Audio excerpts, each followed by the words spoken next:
I just watched this movie for the first time and it became my hyperfixation, and I've now watched it 4 times in a week. Let's do it. Bones and All takes place in the 80s, and it's about this girl named Marin who lives with her father. The house they live in kind of isn't really decorated, there's not much in it. And Marin goes to bed one night and her father locks her in her bedroom.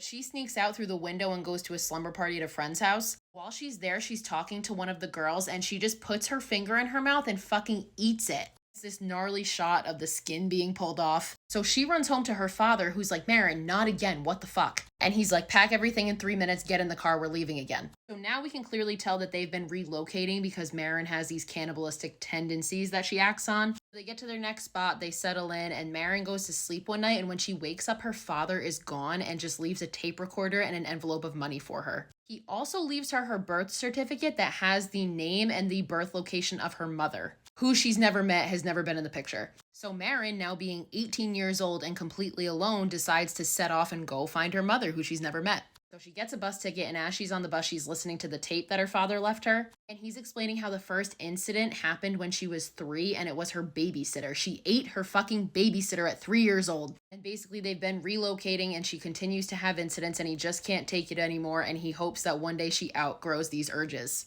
Now she gets off the bus at one of the stops, and she sees this weird fucking looking dude in the street just like staring at her. He introduces himself to Marin as Sully and tells her that he is a fellow eater and could smell her from like yards away. So she's shocked to figure out that there's other eaters in the world, but she also is clearly like very uncomfortable by Sully because he's weird as fuck. However, he kind of calms her down by being like, we all have rules and like eaters don't eat other eaters. Like, you're safe, you're fine. So she goes inside with him, and it turns out that this is the house of an elderly woman who has collapsed and is dying on her bedroom floor. Marin's like, we have to do something, we have to call 911. And Sully's like, no, we don't. We need to satisfy our urges and wait until she dies. So the morning rolls around, the woman has passed away, and Marin walks in on Sully eating her. And obviously Marin joins in.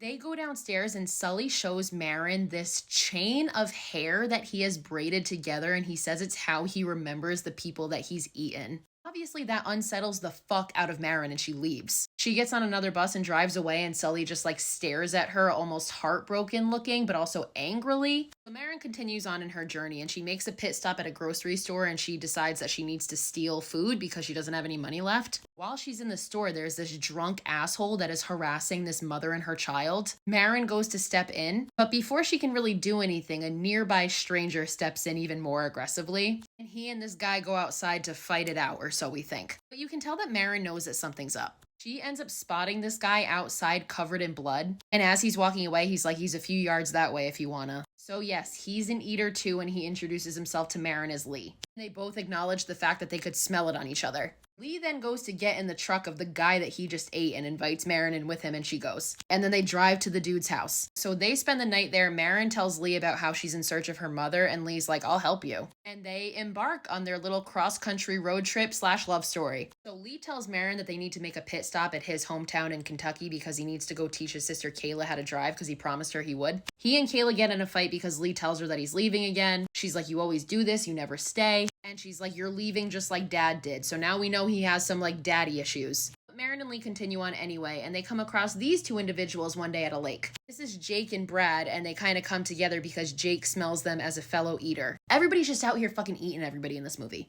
And Jake recounts the story of his first bones and all. It's when you eat the person fully, bones and all. And then they tell Marin and Lee that Brad is not an eater, but like by choice cannibalizes people. Weirdo. So Marin is absolutely disgusted by that, and she and Lee drive away in the middle of the night. They continue on, they go to a theme park, they're like kissing on the Ferris wheel, it's all romantic. But then Marin's like, I'm hungry. So Lee sets his eyes on this young guy who's one of the carnival workers. He seduces him, lures him into a cornfield, kills him, and they eat him together. But when they go to his address, Marin is horrified to discover that he has a wife and a child. Marin has an absolute breakdown and is like, we ruin people's lives and we don't even like stay to see what we've done and the damage that we've caused. Marin ends up tracking down her grandmother, who then leads her to her mother. And Marin finds out that her mother has voluntarily committed herself to a psychiatric hospital. Marin gets there and her mother attacks her. And Marin learns that she cannibalized her own arms, so she's also an eater. Marin runs outside to Lee, the two of them kind of get in a fight, and she's like, I don't want to go down the same path as my mother, I don't want to end up like this. And while Lee's asleep in the car, Marin leaves him at a gas station, leaves him in the truck and just walks off. However, she is soon cornered by Sully, who tells her that he's been following her the whole fucking time across states. She refuses to go with him because she's like, I don't trust you, you're a fucking weirdo. And he gets super angry, like swears at her and drives away. Meanwhile, we see that Lee like realizes that she left and is absolutely heartbroken and just decides to go back home because what the fuck else is he gonna do? But Marin ends up realizing that she made a mistake and she makes her way to Kentucky because she assumes that she can find Lee at home. Marin runs into Kayla, who explains that Lee doesn't like coming home because he feels that people still think that he's guilty, because it turns out on the night that their father left them, he beat Kayla and Lee jumped in. They got in a fight, the father vanished, and Lee showed up just covered in blood. So he was a prime suspect, but then they saw it was his own blood. The police released him and just assumed that their father ran away. Kayla directs Marin to a lake where Lee has been staying, and she goes and they reunite, and it's beautiful. And the two of them just decide that they're going to set out for the road and travel west, no specific destination in mind. Eventually, Lee finally explains to Marin what happened to his father. Turns out that his father was also an eater, and that night that he beat Kayla, he also tried to eat Lee. And Lee confesses that he ended up overpowering his father and he ended up eating his father. And he liked it. He asks Marin if she thinks that he's a bad person, to which Marin says no. And they decide that they want to settle down and they want to try and live a normal life together. And they do that. They get an apartment and they're living together. Everything's going great. Lee's talking to Kayla about how she's got to come visit them. Until one day, Marin comes home and finds that the apartment has been clearly broken into.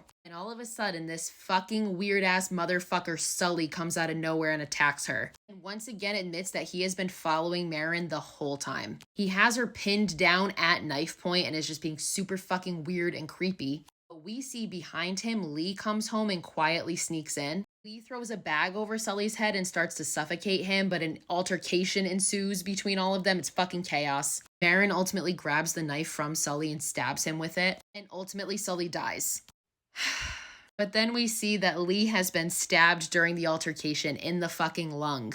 So he's bleeding out. He can't breathe. Marin is like, we can't do this alone. Like, we need to take you to the ER. As Lee's dying, Marin goes into Sully's bag and finds his like weird fucking hair thing and finds the latest one and puts together that he fucking ate Kayla. So Lee is now dying and absolutely fucking devastated. And Lee just looks at her and he's like, am I bad? And Marin's like, no, you're not bad. We're going to save you. It's going to be fine. But they both know it's too late. Lee lies on the floor as they embrace, and he asks Marin to eat him, bones and all. Marin refuses. She's crying. But Lee keeps on insisting, I love you, and it's beautiful, and I want you to eat me, bones and all. And eventually, Marin gives in. In the final shots, we see that their apartment has been completely scrubbed clean, no evidence. And we see a flashback of the two of them alive and well out in the wilderness together on the open road.